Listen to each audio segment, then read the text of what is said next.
Do you see what I see? Yeah. Yeah, browser. You see Yeah, that? exactly. Yeah. Okay. Yeah. So, thank you very much for having me. And I'm Tomoya. I work with Sony, and I'm gonna talk about not probably this talk is not gonna be only for the cloud, but it's more like how to bring the CNCF technologies to the edge. So, during the presentation, the problem statement and what we are trying to do is actually to address the edge situation. And the presentation slides and the GitHub project, that everything is published. So just click there, you can take a look. So the first one is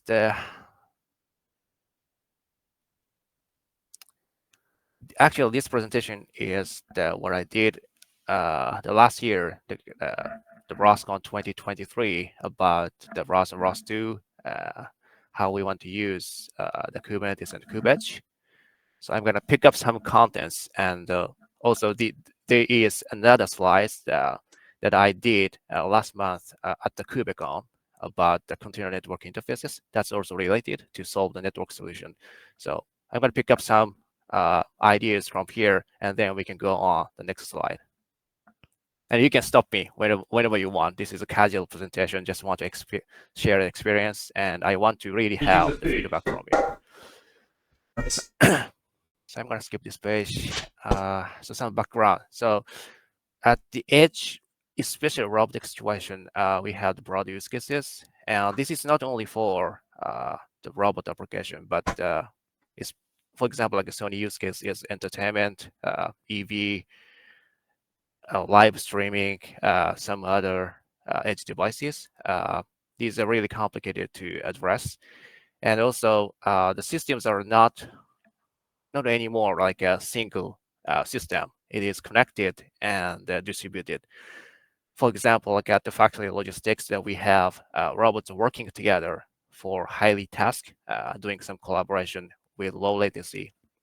So that's what we are looking at it. And once it comes to the edge AI related application, we need to redeploy the application with the retrained network every day. So that requires us to redeploy the application committally or hourly once we have something new. And that new network and bound to the application needs to be pushed down to the edge probably every day. So that's the situation we have. And also the edge, like it's not cloud, but the edge is we have like a bunch of sensors, proprietary hardwares, acceleration that we have, so it's more complicated. And also how we want to deal with the network situation, how you want to go over the NAT, or how you want to connect to the cloud instances. That's always a problem for the edge. So in one picture, we have something like this, right? So I don't know if you have the same situation, but we have like 1,000 robots at the site, and at the same time we have many instances running in the cloud, and then we need to manage all these instances all together. So that's the situation I'm talking about. So the pain, what's the pain is the platform dependency. We just want to more the flexible management, and we want to conceal the hardware so that the application can be agnostic from the platform. That's what we really want to do. And at the same time, we want to have the platform specific acceleration for the container. So the question is how we want to access the host system acceleration. And I think third one is most important, application modularity. So the application engineer can spend 100 time of the application logic, not the infrastructure, not the network, not the storage, just want to spend the time 100% on the application. I think that's the important thing for the business. And I would say the next one is the network bridge. So I think this is sometimes during ROS community, specific implementation introduces some bridge or proxy, but this is kind of strong opinion. But I think it doesn't make sense because if you use the specific bridge for the specific application framework or transport layer, you need to deal with every single one of them. That means if you change from uh, framework A to B, you need to deal with a new bridge, right? Or if they don't have the bridge, the proxy, you need to develop by yourself, or I mean, like a open source cooperation or whatever. But that's the situation for you know what you have if you have like an application specific bridge. But I think, in my opinion, the network problem should be addressed by the network layer so that application can be 100% agnostic from the network. So in other words, I think application should say, give me something I can connect in secure. That's it. That's all it is. If that's the network problem, that should be addressed by the network layer. That's the, I think, most important point. I think I already told about this, so I'm going to skip this. So to, we are working on uh, to address these kind of issues with Kubernetes because we see, I wouldn't say the perfect, but the 80% of our requirement can be covered by Kubernetes. For example, application deployment orchestration and device capability control and label control and auto scaling, scale up and down, canary test and role-based access control, and also device plugging, which is, I'm going to explain that later. So including container network interfaces. And the Kubernetes is okay. It just works. I mean, we do, right? We do use the Kubernetes in the cloud infrastructure, and that's fine. But how we can address the edge situation, which is that maybe the network is not stable, and there are many hardwares and devices, and most importantly, if you run Kubernetes, there's going to be the kubelet, which is the agent running on your edge device, and that consumes your CPU resources. And let's say that is a tax, and how much tax can you pay? Does it really pay off our business? So that's exactly where the Kubernetes comes in play, and that's really resource efficient. We tried the Raspberry Pi 4, and the CPU consumption is pretty low. You can't even see that. And also the Kubernetes provides cloud edge coordination using WebSocket or the Quick that you want to configure. That means you can connect the control plane to the Kubernetes cluster running in the cloud infrastructure, and also provide edge autonomy. That means if the connection goes offline, uh, I mean, your control plane connection is if go offline, that's fine. The Kubernetes still running in the edge situation, it keeps the container running, and once the network comes back online, everything is going to be resynchronized altogether. So that's where exactly the Kubernetes comes in play. So this there is the GitHub repository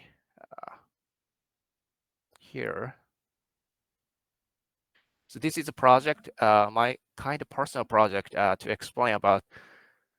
This is pretty much about documentation and examples how you want how we can deploy ROS and ROS2 using Kubernetes or Kubernetes.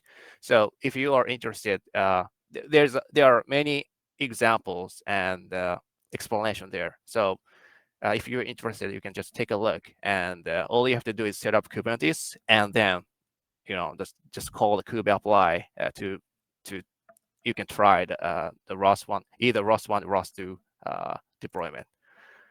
So I'm gonna pick up some maybe ROS one just a bit. I don't know if you guys use ROS one.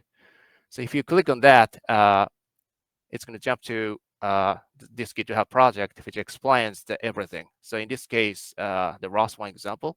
So ROS one, we need to have ROS master, which is kind of like a server running in the ROS network. And usually what we do on Edge is like we bind a specific IP and port number, and then all the other application that make sure set it on the environment variable to access to the ROS master. That's how it works. But on Kubernetes, we can use the DNS discovery provided by the Kubernetes. So actually, this ROS master can be running anywhere and expose that hey, you can connect me using this DNS name, and then everybody else can connect this ROS master. So just an example, you can click here. You can see the entire deployment configuration. So yeah, something like this. It's really complicated, so I'm not going to explain, but this is the headless service provided by Kubernetes.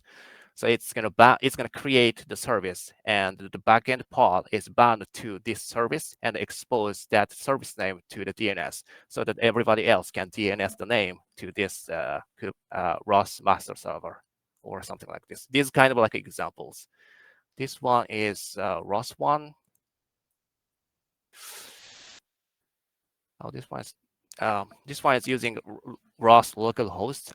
It's I think this is going to be useful for the isolation environment. For example, like if you want to provide the isolation environment for the ROS2 for each student or something. So this is example how to use localhost in the Kubernetes.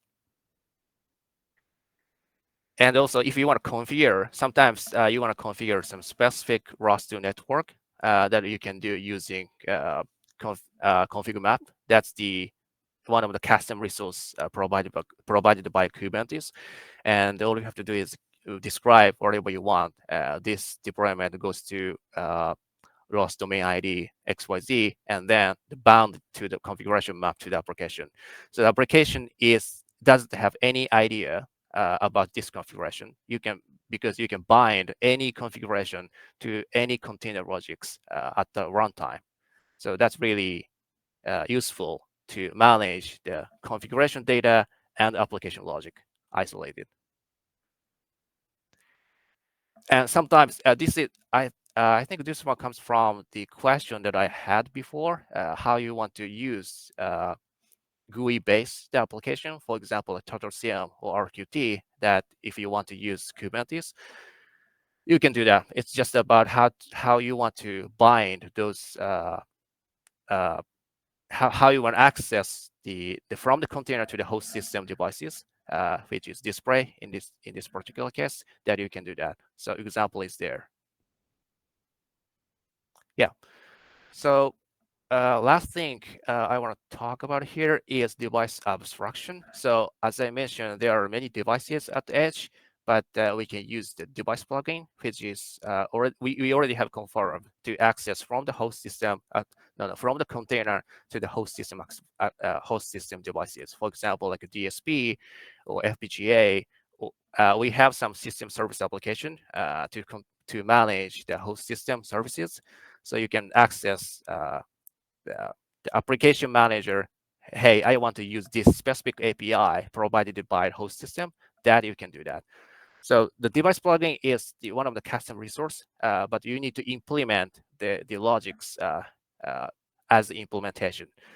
But as far as we find, this is really useful to expose your platform specific devices and maybe the API provided by the host system. This is really useful.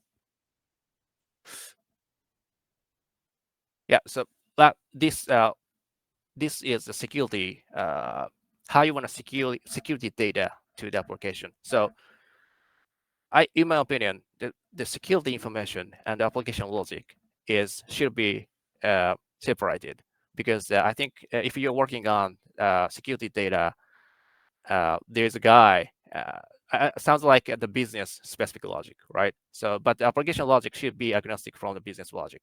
So what we can do with Kubernetes is we can take advantage of the configuration map. So we can describe how we want to secure the ROS2 network using configuration map as a first step, and then bind those security data to the application logic. So they are totally separated, but we can bind it at the same time at the runtime when we start the container. I think that's really useful to manage security data and application logic. So application logic perspective, they just develop the application, and then we can say, hey, use this configuration map, and everything is secured. That's how it works with using Kubernetes. Yeah. And do we have any questions, you can stop me if you want. I'm just talking by myself. So if you don't have any questions, I'm gonna go next slide. Is everything okay? Yeah, everything's Yeah. good, thank you. Okay. If anyone Okay. does have a question, please go ahead and raise their hand, and then Tomoya can keep an eye out for that, or I can shout if I Okay. see it as well. Yeah. So the next slide is actually come from the Kubicon that took place last month, North America. So I have been working with Cilium and Kubech. Cilium is one of the container network interfaces and implementation, and it's kind of like a default standard for now.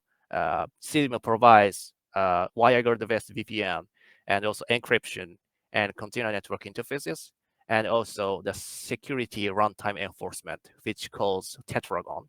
I'm not going to go details of Cilium, but this this talk is dedicated to how we want to solve the network problem between cloud and edge or cross-edge communication. This is really interesting. I'm really excited about this activity because that's going to be something really useful for the edge situation. Okay, let's go. I'm gonna skip this one. Oh, by the way, if you are interested in CNCF Cloud Robotics perspective, I have some couple of papers, white papers, edge native application design behaviors working. I worked with other members, for example, VMware, Red Hat, Cisco, these guys. So we put something together as the principles. So if you're interested, please take a look. And edge situation. I have already explained this, so I'm going to skip this. And this one's okay. This one's also same. And I'm going to. I just want to talk, just to point out. So Kubernetes, there is the container network interfaces. So this presentation is dedicated to the Cilium. Yeah, just move on. Sorry.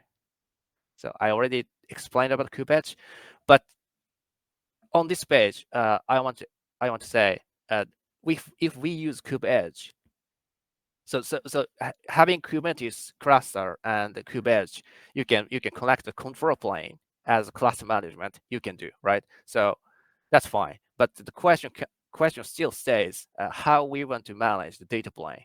For example, you have applications running at the edge server, and let's say that's a ROS application, and at the same time, you have some simulation or some like intelligent process running in the cloud instances. And if you want to connect those ROS application without any extra operation from the application developer, the connectivity needs to be established, right? Uh, Otherwise, you need to have the bridges that I don't like. So to address that specific situation, I just want to say that if we use the KubeEdge, there was we could not use any CNI before. That means we cannot bind any container network interface if we use KubeEdge. That was a pain for us, and we need to fix that. So now the KubeEdge can enable the Cilium at the runtime container network interfaces. So that means you use Kubernetes with Cilium container network interfaces. That's fine in the cloud, and also you can deploy the KubeEdge to your edge device, and the controller plane is connected using MTLS and using either WebSocket or Quick. That's fine, and also the data plane can be connected using Cilium, because we can now enable the Cilium on the edge. So this is pretty new. So we have fixed the bunch of issues, KubeEdge. I'm not going to say details, but most likely what we did is fix the bunch of problems about in-cluster configuration, the code by the KubeEdge to the Kubernetes. That means we can do something like this.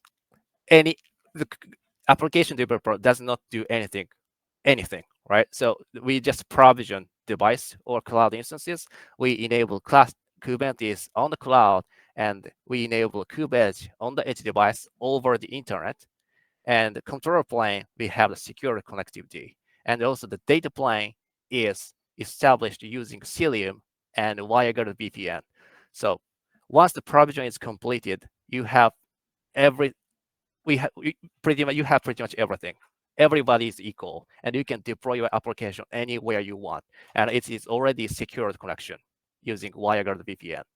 So that's pretty good because all you have to do is you make this decision how you want to deploy the ROS application. No bridge, no required. So you just have a go.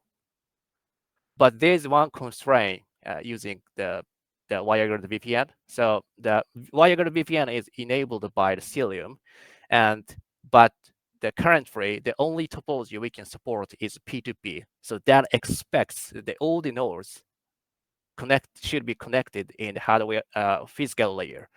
So for example, something we can't do right now at this moment is cross-edge communication. For example, if you have the home device and also I have the home device.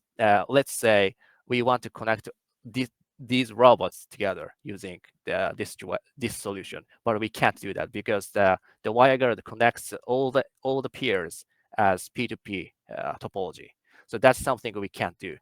But what we are working on is, can we get some information from the Kubernetes cluster for the node information, and then we can create the topology based on some labels. For example, like hub and spoke topology, it's like a client server architecture, or the point to site or site to site. If we can have this kind of a flexibility using this solution, that everything can be connected using this dynamic topology changing or something based on the WireGuard. And the WireGuard requires only the Linux kernel, and that's kind of like legacy configuration. So as long as your device is running Linux, we can enable Cilium and also the WireGuard VPN at the same time. And once the class is set up, everything is there. All you have to do is just write down how you want to, how you want to deploy the application and how you want to connect. And also, you can have the full support for the cloud infrastructure as we do right now. So that's the I think this is going to be something really interesting because for the next generation architecture for the edge. Yeah, the last thing I want to say is this is not just the idea. We already have developed the POC code, and I also have discussion with Cilium community. They are also interested in the robotics use cases because if we can make it, there's going to be like 1 million devices that we have. So I'm going to work with the Cilium, the maintainers, to develop this feature for CNCF project. So I think that's all we have today. I would like to have the questions. Yes. Thank you, Tomoya. Wonderful. I was wondering because I have a pretty similar setup with WireGuard, and I also ended up using peer-to-peer. But the problem was really with WireGuard, the fact that I could only associate a multicast address to one peer. Is this the reason why you have also this peer-to-peer topology, or is it a different reason? So if we use this solution, we don't expect to use the multicast. Yeah, that's the first thing. Because so how do you do discovery then in ROS2? Okay, that's a good question. I already have the example.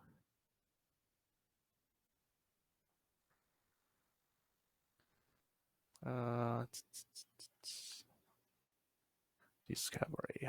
There should be somewhere ROS2 fastidious discovery.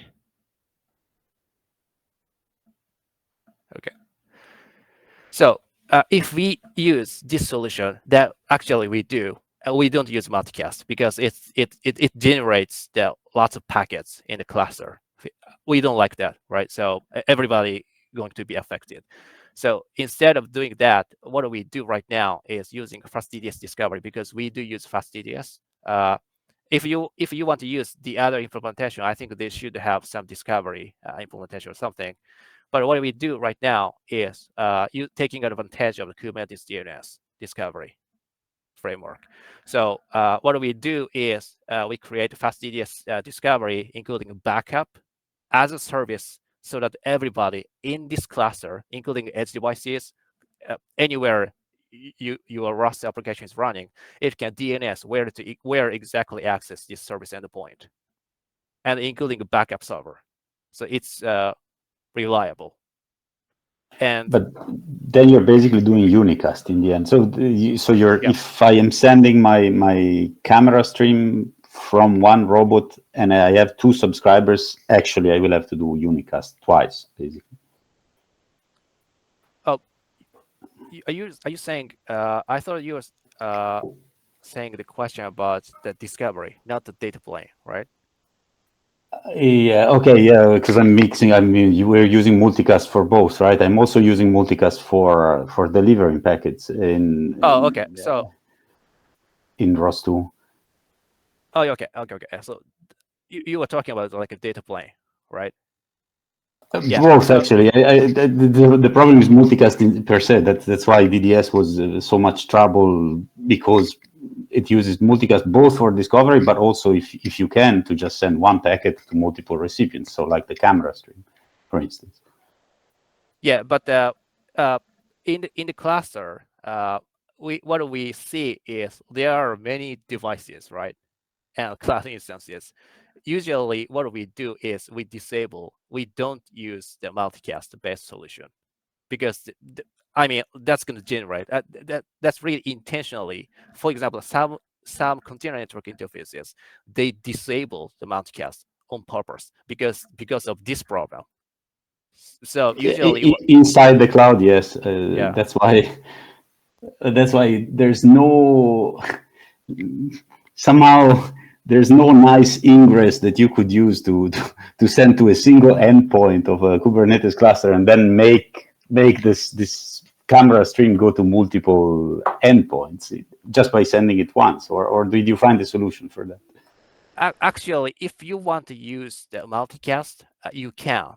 Let's see. There's container network interfaces. I think if you want to use multicast, you can, because multicast. So if you use Cilium as container network interfaces, it actually you can use multicast. That's pretty new feature, because we were pushing this feature to the Cilium community, and we also provide some CLI to enable like what is a multicast group and what is the IP address that you want to configure for the Cilium. So you just type in all you have to do is just enable Cilium with the multicast and just type in those data, single command that you can use as a multicast. Because so we don't want to limit the use case. So even though we don't use multicast basically, I think there could be some use cases to use multicast. For example, general DDS and ROS2, and also there could be some use cases. So now the Cilium can actually support a multicast-based discovery in the application layer connectivity, if you want to use. Yeah, and I don't know any other CLI implementation that support multicast. As far as I know, only the Cilium you can enable, but default is off. And I understand why. Indeed, you are right. I'm just having all the time this issue that somehow you have the robot on one end and you would like to have multiple services listening to the same stream, but there's no good way to get it to multiple nodes. Thank you for answering. I leave the to the next questions. Yeah.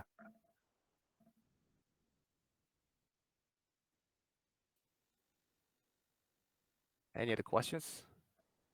It looks like the raise hand queue is empty, so I'm going to go ahead and not raise my hand to ask my question. I was going to say, so you've talked about KubeEdge and how it can be used, but are you using this as an over-the-air update mechanism for Sony or anywhere else?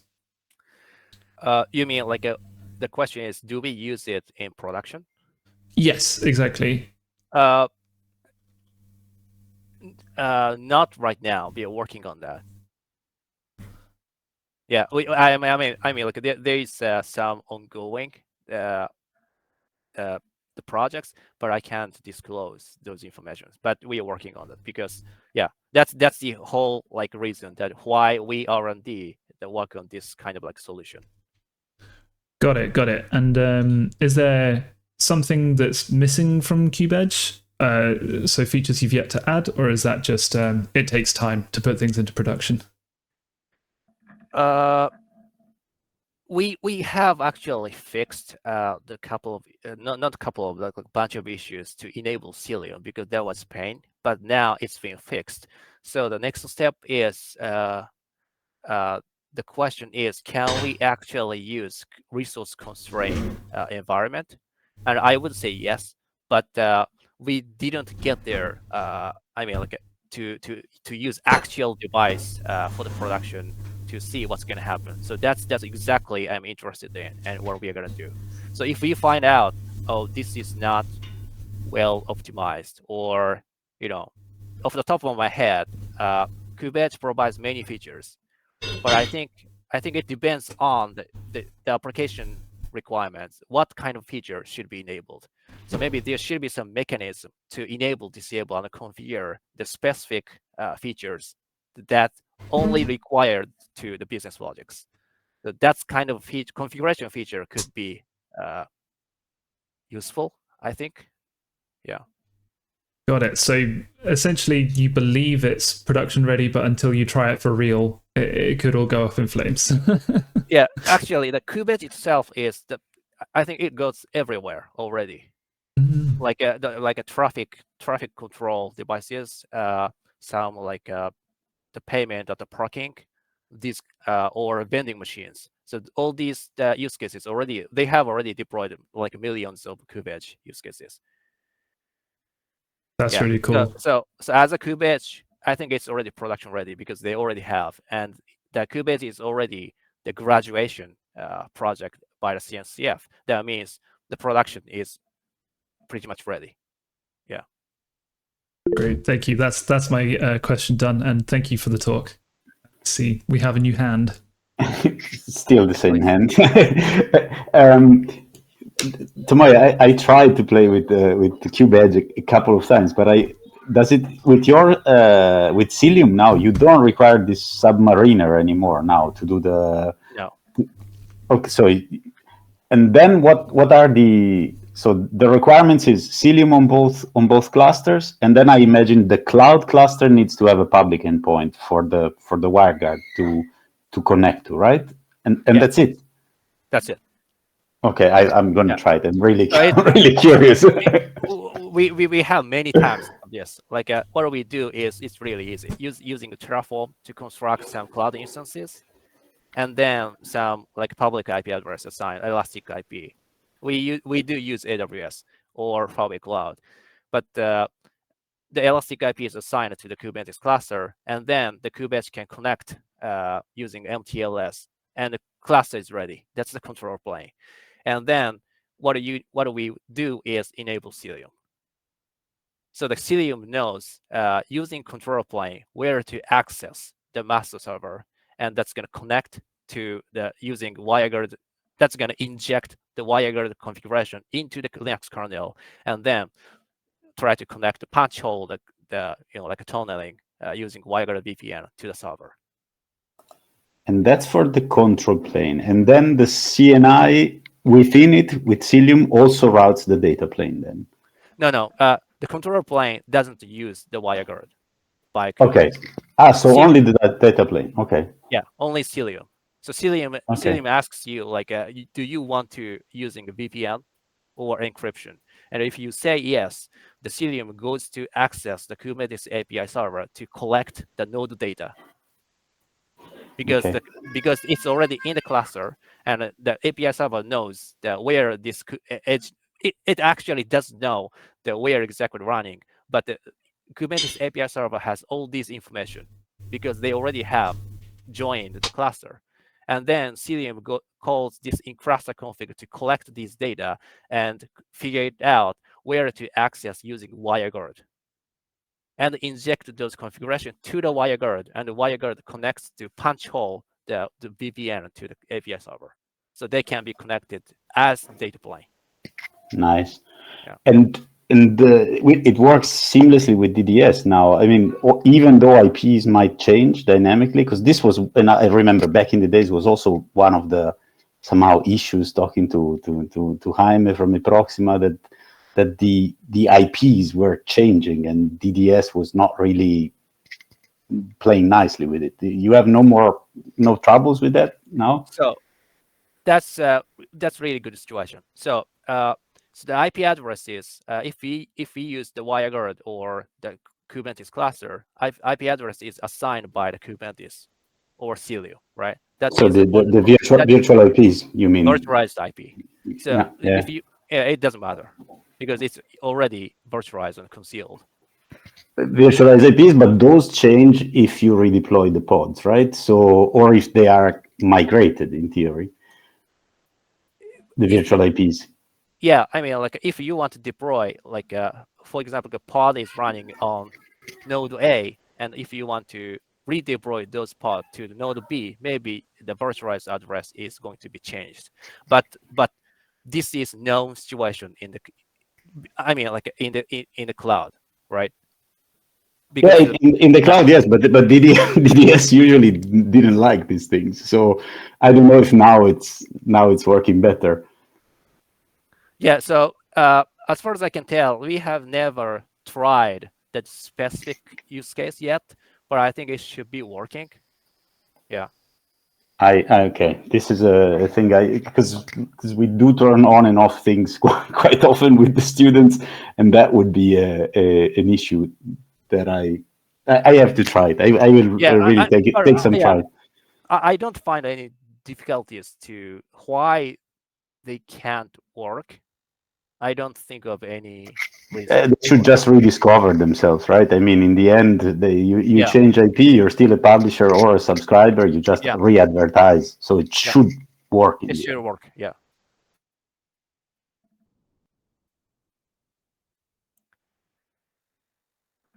Yeah. So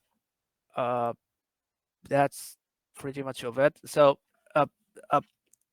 the presentation concludes that we are excited to this solution. I think, I mean, like open source perspective. So there are some like professional services. For example, like SUSE Rancher, they provide a professional service, something like this. Red Hat provides OpenShift and Microshift, something like this.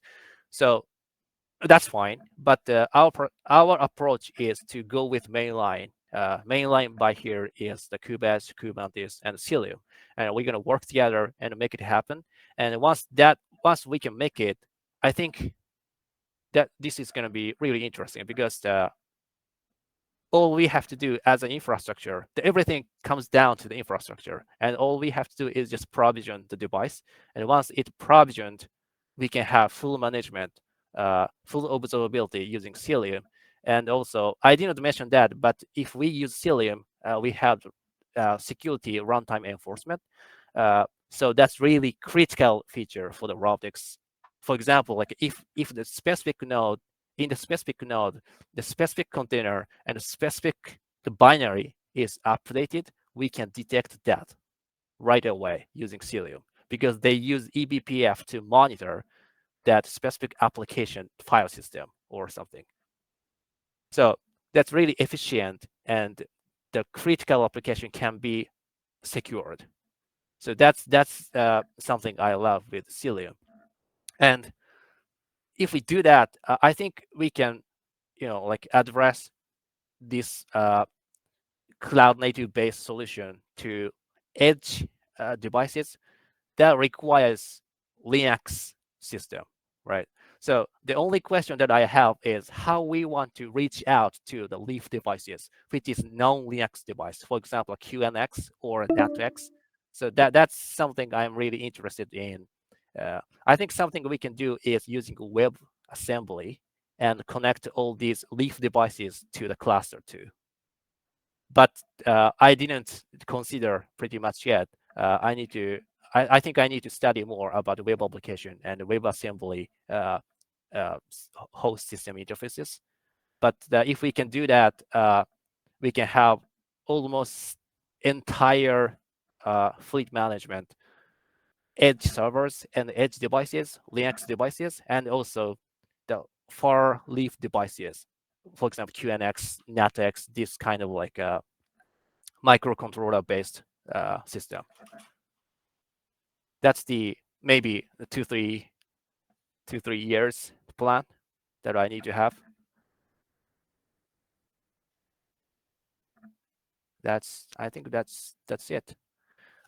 Actually this the ROSCON 2024. I didn't have any presentation about Kubernetes and ROS, but I did meet a bunch of people. They are asking me about this activity. So and some companies, they say they want to try. So I think we can work together as an open source collaboration to see if what's going to happen if we actually do this into production or something.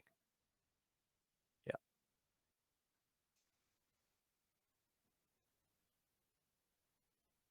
Great, thank you. I think Thank you. if there's any more questions, please feel free to interrupt or go ahead. Otherwise, we have, I mean, the whole session is dedicated to this, but I know, Tomoya, you mentioned being interested in some of the stuff that the working group was doing, or what we discovered in the State of Cloud Robotics or something. Is that right? And did you have any questions? No, I think I'm okay for now. I put you on the spot there.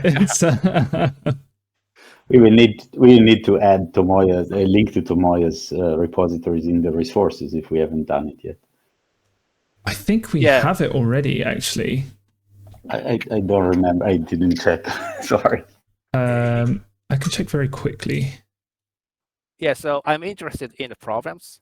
For example, like what's gonna happen if we do this, or can we support this configuration or something like this? I'm really interested in the problem. I'm an engineer, so if you have any concerns or problems, I have another question in reality now that you bring about problems. No, because I didn't participate in the last meeting of this working group, but they tried out Xeno. So now, how would you change?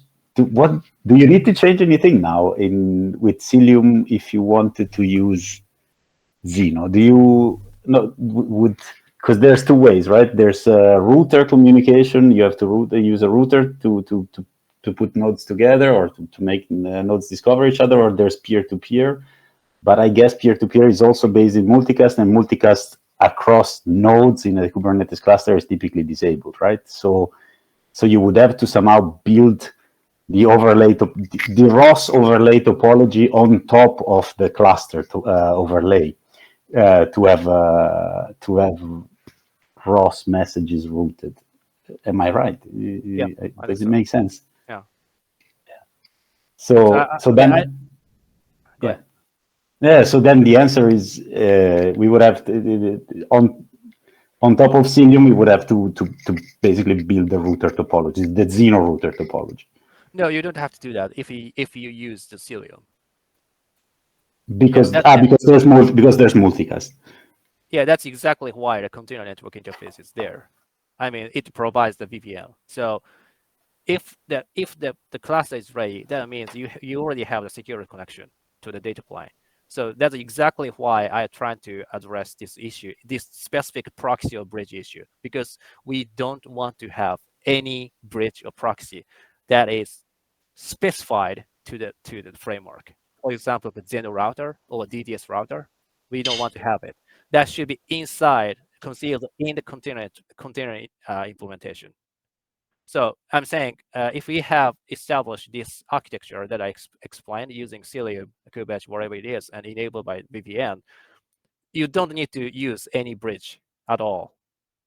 Your connectivity is already secured and guaranteed.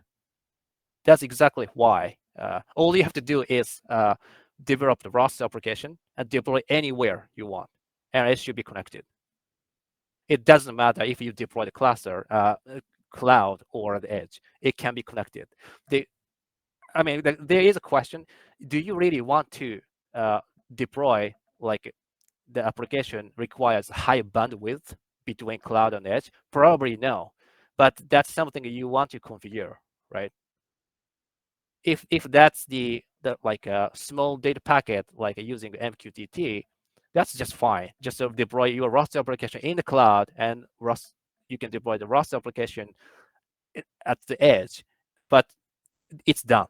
It's connected using WireGuard VPN. It doesn't require any extra task. It's secured and connected without any bridge, both way. Gotcha. Thank you. Yeah. I think that's actually a really nice point to finish on as well, because something I was going to say is one thing we've found both through both through the technologies that we've been looking at and from the State of Cloud Robotics survey is that people are struggling with connectivity. Yes, exactly. That's the problem, and I see that some people trying to address that connectivity issue from the application, and I don't like that, because if that's network issue should be addressed by the network, and then it's been solved with this solution. So the container is agnostic as to how it's being connected to other containers. It just has a connection. Exactly. And it's actually abstracted by the CNI, Container Network Interfaces. So the application doesn't really know what connectivity that is bounded. It's based on your requirement. If you want to isolate this container on the host network interfaces, that you can choose. And also, if you want to connect this roster application to some roster application running in the cloud over the internet, that you can do. So it's just your requirement. It's so flexible without any bridge and the proxy. That makes sense. I think, Christian, I can see your mouth moving, but no sound. Indeed, thank you. Very observant.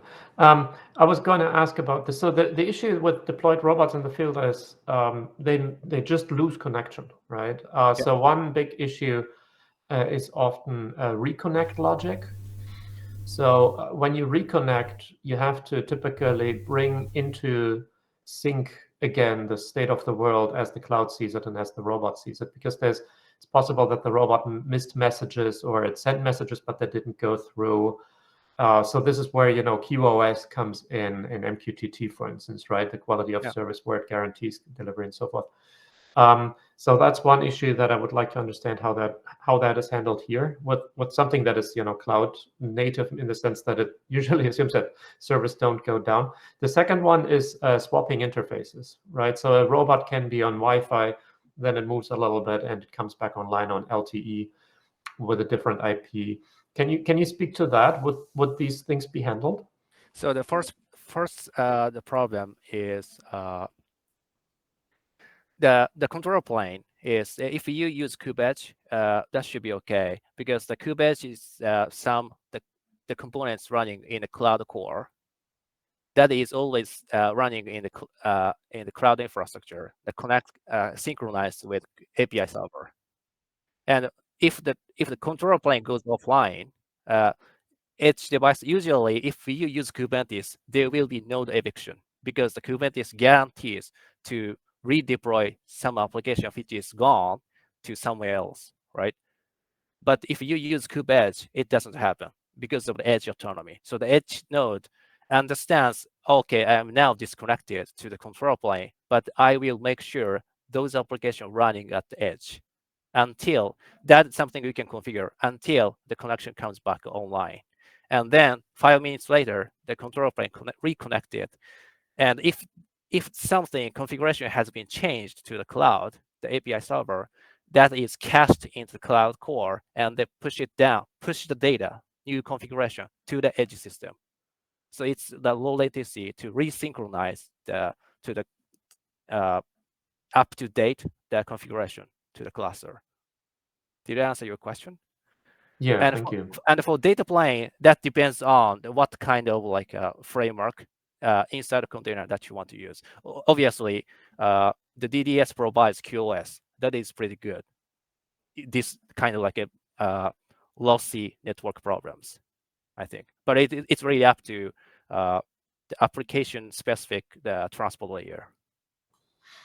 Okay. And thanks. yeah, and second question, yeah, I'm really interested in second question. That's the situation that we would have. So if we have some robots at the home network, and then take this robot, go outside and LTE connection, and your question is what's going to happen, right?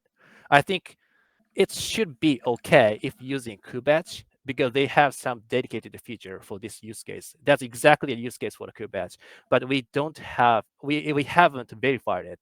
So that's something I want to allocate my time to see if that actually works. If the device IP address and network changes at the runtime. I think WireGuard should fix it by itself. No, you even have the same IP after you connect on a different network interface. Yeah, not only for WireGuard, but I think the controller plane, different IP address, right, for the cluster. So there might be some problem, not the data plane, but the controller plane, because the class information should be applied, because the IP address has been changed. So, but that's a really good question. We have use cases exactly like that, so we will try to confirm and verify. Yeah. So we've just got a few minutes left. I wanted to ask you as a kind of final question, if someone wants to try KubeEdge with or without Cilium and wanted to provide feedback, do you have a good way to do that? Would that be the GitHub issues or another way? Yeah, so especially if you're running ROS application with KubeEdge or Kubernetes, you can just create issue on this the project, the ROS K8s. Yeah, that would do. But if your question is the general question about KubeEdge or Kubernetes, maybe you can visit CNCF project. Great. Yeah. There you go. Anyone who chooses to give it a go. I also had a request during the meeting. If there's anyone who wants to help out with the working group, our meetings are open. Please come along and have a talk to us and see what we're up to. We'll also put a summary in our meetings page. And I also wanted to say as one last point that next meeting is not on, so we meet bi-weekly. Our next meeting would be late December. I'm not sure of the exact date. The 30th. So we're not going to be doing that. That's over the Christmas period. So the next meeting will be on the 13th of January.